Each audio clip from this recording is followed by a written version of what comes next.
I am a president of a sovereign state, and we have long ceased to be a colony.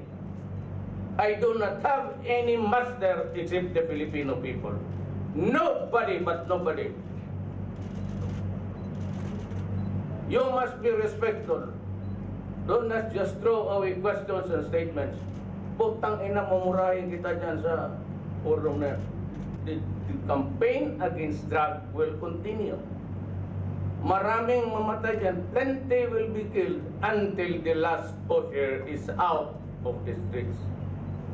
Until the drug manufacturer is killed, we will continue, and I will continue.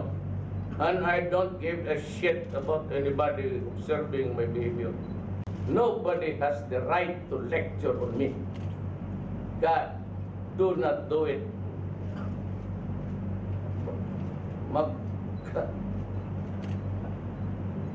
Gusto mo, yeah, the right word, magkapabuyan tayo doon.